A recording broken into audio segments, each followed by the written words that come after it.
राम राम मंडळी. सतीश भोसले उर्फ खोक्या या खोक्यानं आतापर्यंत जवळपास 200 हरणं, 40-50 ससे, 50-60 मोर मारलेत आणि आपल्या भारताचा राष्ट्रीय पक्षी असलेला मोरही या खोक्यानं सोडलेला नाहीये. असा हा सतीश भोसले उर्फ खोक्या. एका साईडला धनंजय मुंडेच्या पाठबळावरती वाल्मिक कराडनं बीडमध्ये दहशत माजवली होती आणि आता सुरेश धस याच्या जीवावरती हा खोक्या शिरूरमध्ये थैमान घालतोय. पण मला असा प्रश्न पडतोय की याने 200 हरणं, 50 ससे, 60 मोर खाऊपर्यंत आपले वन कर्मचारी करत काय होते? हे काय झोपा काढायचे कामं करत होते का? आणि या सगळ्या प्रकरणात अजून कोणी दुसरा मोठा अधिकारी, मोठा नेता तर अडकलेला नाहीये. आणि अशातच आता या प्रकरणामध्ये एंट्री झाली आहे लॉरेन्स बिश्नोईची. आता तुमच्यापैकी भरपूर जणांना माहिती नसेल की हा लॉरेन्स बिश्नोई नेमका आहे कोण. थोडक्यात सांगतो, लॉरेन्स बिश्नोई हा कुख्यात गुंड आहे. त्याची दहशत सुरुवातीला फक्त पंजाब, हरियाणा आणि राजस्थान या राज्यांपुरती मर्यादित होती.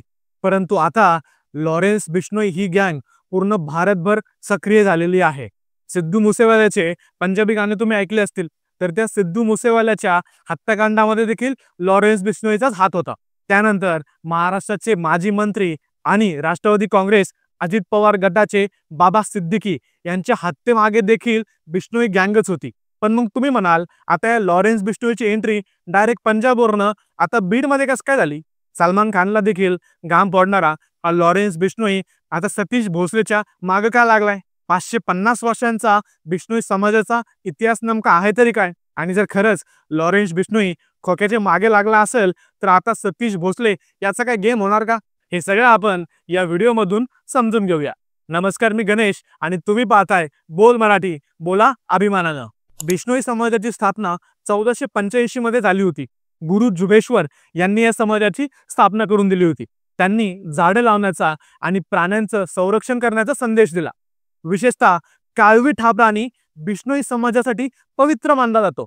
या समाजातील महिला सोडलेल्या काळविटाला स्वतःचं दूध देखील पाजतात. त्यामुळे काळविटांच्या शिकारी विरोधात हा समाज नेहमीच आक्रमक राहिलाय. आणि याच समाजातला लॉरेन्स बिश्नोई हा एक गँगस्टर तर आहेच, त्यासोबतच या समाजाच्या विचारसरणीचा कट्टर समर्थक देखील आहे. 1998 मध्ये सलमान खानने जोधपूर जवळ हम साथ साथ हे या चित्रपटाच्या शूटिंगच्या वेळेस 2 काळविटांची हत्या केली होती. यामुळे बिश्नोई समाजामध्ये संतापाची लाट पसरली होती. या प्रकरणात सलमान खानला तुरुंगवासी भोगावा लागला, परंतु अजूनही बिश्नोई समाजानं सलमानला माफ केलेलं नाहीये. सलमान खाननं गुरु जंबेश्वराच्या धामामध्ये येऊन माफी मागावी, असा हा बिश्नोई समाज म्हणतोय. लॉरेन्स बिश्नोई गँगनं सलमान खानला वेळोवेळी खूप धमक्या देखील दिल्यात. एप्रिल 2024 मध्ये सलमान खानच्या घरावरती गोळीबार झाला.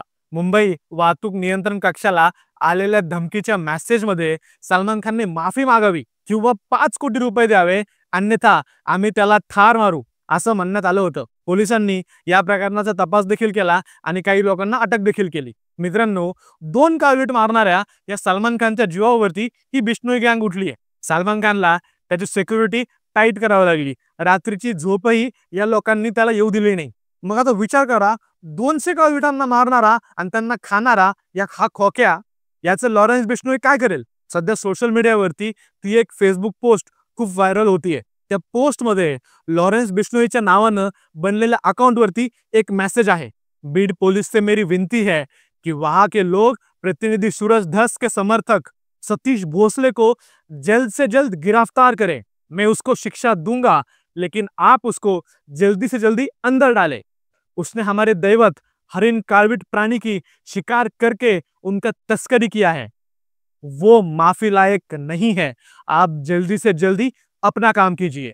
बिश्नोईच्या नावानं अज्ञात व्यक्तीकडून 2-3 दिवसापूर्वी हे एक फेसबुक अकाउंट तयार करण्यात आलं होतं आणि या फेसबुक अकाउंटवरूनच खोक्या उर्फ सतीश भोसले याला धमकी देण्यात आली. आता ही धमकी खरंच लॉरेन्स बिश्नोई गँगनं दिलेली आहे की दुसऱ्या एखाद्या माणसानं दिलेली आहे, या गोष्टीचा तपास करावा लागेल. हा तपासाचा विषय आहे. आणि हो, कोणत्याही प्रकारच्या गुन्हेगारीचं मी समर्थन करत नाही. तो वाल्मिक कराड असो, तो सतीश भोसले असो किंवा तो लॉरेन्स बिश्नोई. कारण कायदा हातात घेण्याचा अधिकार कोणालाच नाहीये.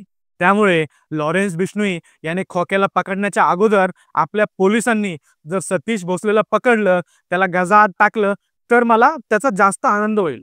वन विभागाने खोक्याच्या घराची जाडाजडती केली असता त्यांना मोठं घबार हाती लागलं होतं. सतीश भोसलेला शिकारीचा छंद असल्याचा संशय आहे.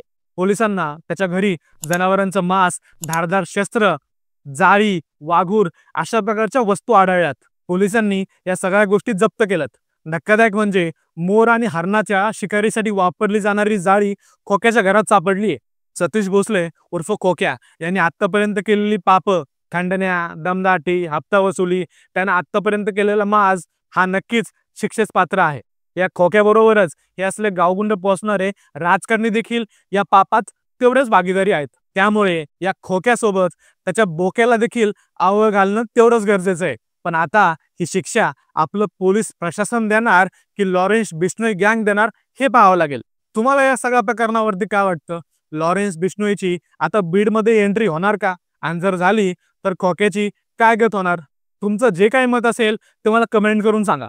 आपण कमेंट बॉक्समध्ये निवांत गप्पा मारू. आणि हो, जर तुम्ही बोल मराठी या चॅनलला सबस्क्राईब केलं नसेल तर लगेच चॅनल सबस्क्राईब करा.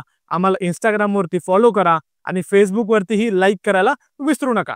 मी एक व्हॉट्सअप ग्रुप देखील बनवला आहे.